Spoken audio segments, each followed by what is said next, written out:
I'm here with Jovanka Houska. Hello Jovanka, you came all the way to India. How was your experience? It was fantastic, it was a beautiful place, and I have to say the organisation of the Olympiad was just simply superb. It was just a dream, an absolutely magical atmosphere, so many colours, so much vibrancy, and I have to say I've been taken aback by the chess fans.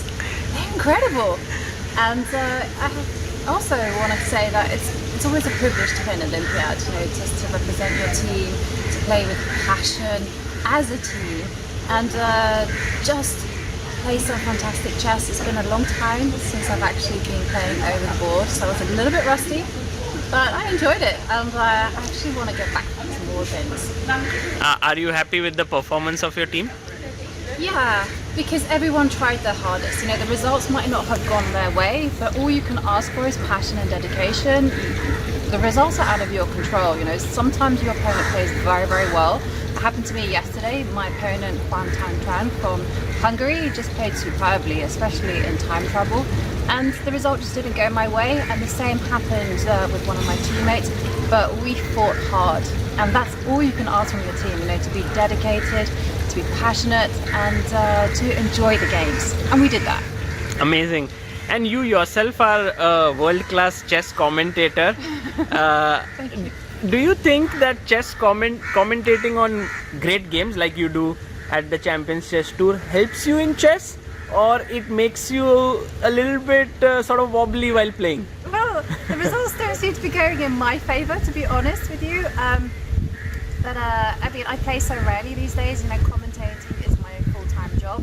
So I think once you get that connection with the chessboard, which comes from regular practice, then definitely chess commentary will help. And especially the commentary that myself, David and Simon do, because it's very much like taking chess back to basics. And sometimes in the midst of all the calculations, this is the guiding principle, this is your North Star, and it's so easy to forget that. So just need to get back onto the chessboard, playing and getting that competitive spirit back. You said that you are a full-time chess commentator, so we see you at the Champions Chess Tour. Yeah. And you do a phenomenal job there along with David, Simon and Kaya. So how is it over there, commentating for such long hours? I see that you guys are always very fresh. How do you manage to keep that energy level so high? Because it's a joy. We do very intense work hours. Sometimes we'll be commentating for maybe 4 hours without a break. And the time just flies by because the chess just captivates our imagination. And it really is a privilege to be there alongside David, who shows us his expert knowledge. And then we have Simon, who's also such a fantastic gifted attacker and also a great guy to be on the show with. And Kaya, she's the consummate professional. She brings such positive energy. And I also have to give credit to the production team, who really make it a joy to work with. It doesn't feel like I'm going to work. It feels like I'm having fun with friends. It's so well produced. Yeah, in fact, incredible. I've seen a lot of people who hardly know chess, just are sort of glued to the screen for several hours. Yeah, it got my mum into chess. My mum knows how to make moves, and she was really passionate about the first season. She would call me up after every show and she said, "How did Wesley do?" and the show kind of captured the imagination of everyone, and also introduced the players as personalities, because before we see them as just chess players playing amazing chess, but seeing their raw emotion, getting up close and personal, we can kind of just explore their stories and cheer for them. And to be honest, we need role models when it comes to chess, and we need those people just to inspire us. Do you think that chess can become a successful esports? I think so. I definitely think so. It's changing all the time.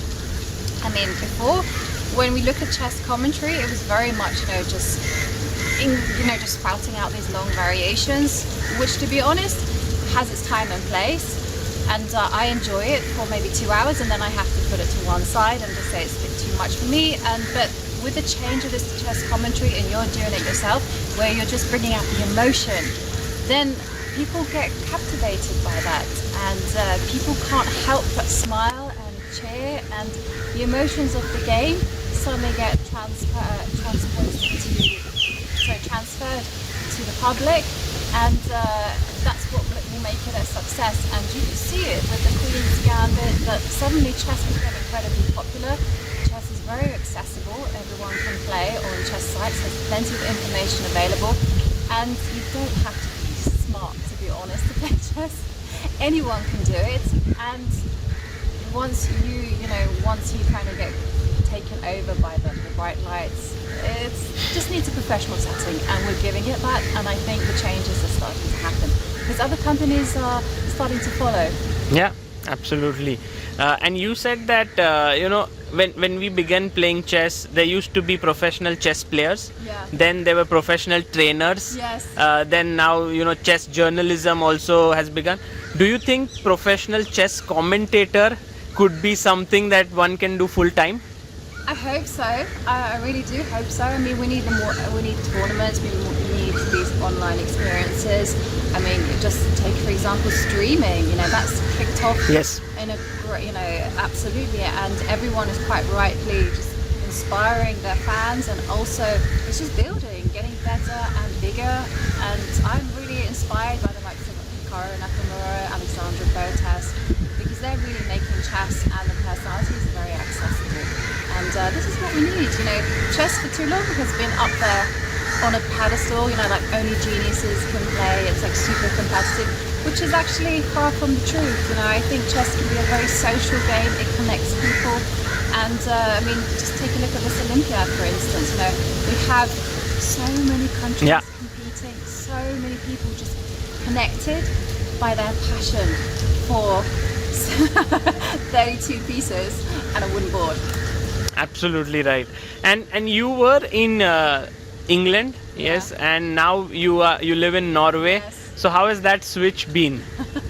It was truthfully, it was really hard because us Brits, we like to complain, and especially where I live in Bergen, which is the rainiest place in Europe, maybe even the world.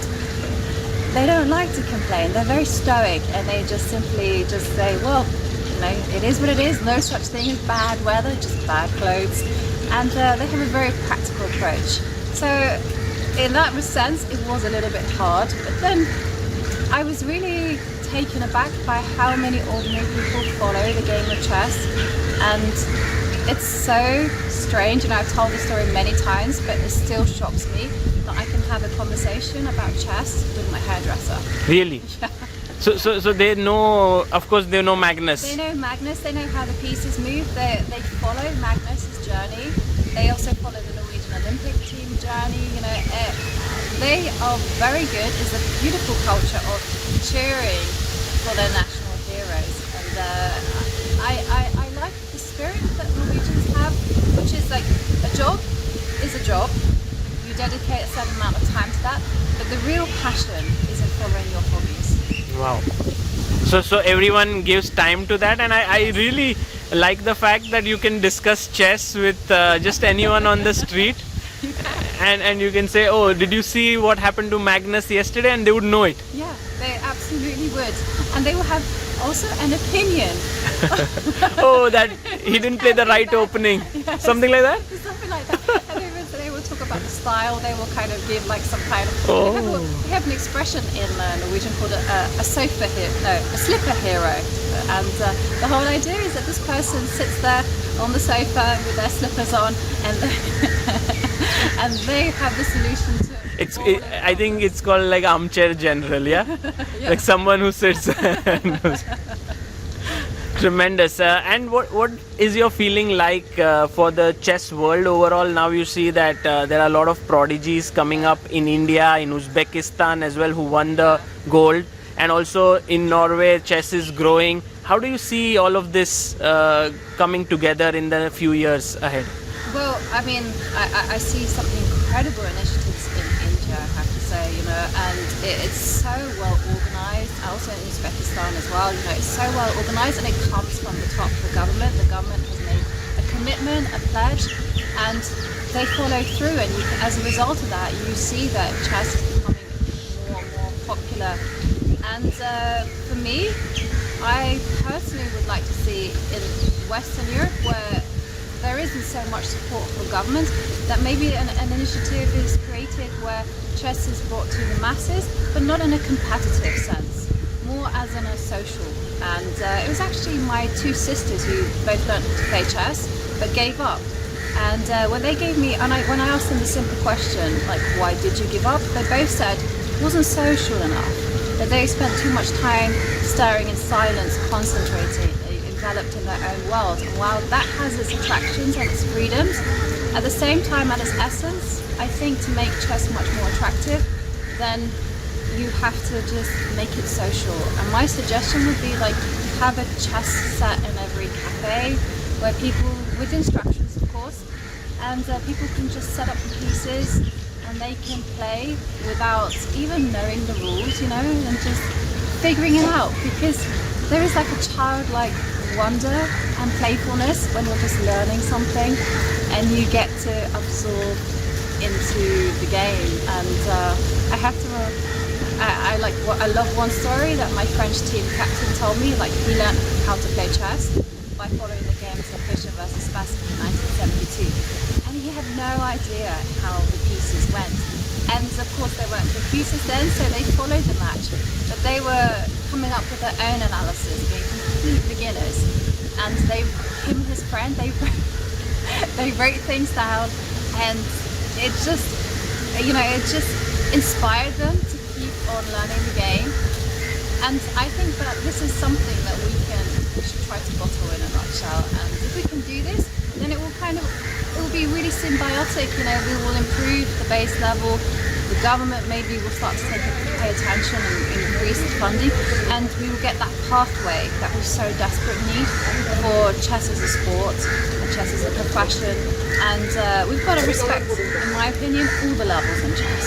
And we need to respect arbiters, we need to respect commentators and players, and the middle players, those people who are serious hobby players, and of course people who are just starting to learn. And once you pay attention to all those levels, I think we were going to go really, really far.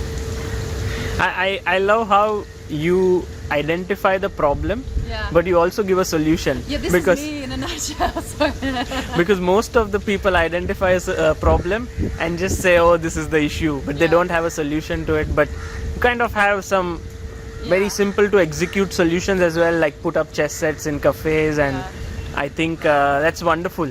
I think it also sort of puts your very positive attitude forward.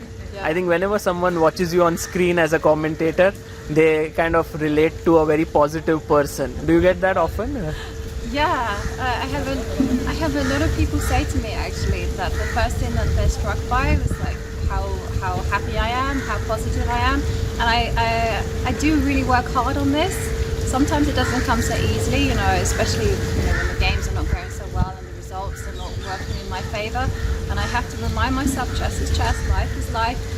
Learn, move forward. There are games to be played. There is still life and still people to enjoy, experiences to just savour. And I also have to remind myself that I am lucky, and we are all lucky to be alive, and we are lucky to be here in this beautiful place. And it's so easy to forget that. And what can I say? I love life. Yeah, we can see that. And lastly, I want to ask you, in the future, will we be seeing you more in the role of a commentator or as a player? To be honest with you, probably more as a commentator, because one of the things that saddens me is the fact that, you know, I started playing my first Olympiad in 1998, and fast forward to 2022 and I'm still playing. It shouldn't be like that, right? I should be there giving my wisdom, watching these little young guns come and to take my spot. Maybe I'm fighting for the reserve place, you know, that's how it should be. And I really hope that the next 2 Olympiads are like that, you know, so that I can be less of a player, more of an influencer to inspire the younger generation. And also, I hope to kind of, I'm willing to fight some of their battles. I'm willing to take that on for them, and so that they can just concentrate on the chess and just get better. Fantastic. Well, Jovanka, it was a pleasure talking to you. The weather is very warm. Yes. And it was very kind of you to do that. But you yourself are a very warm personality, so thanks so much very much, for Sagar. this time.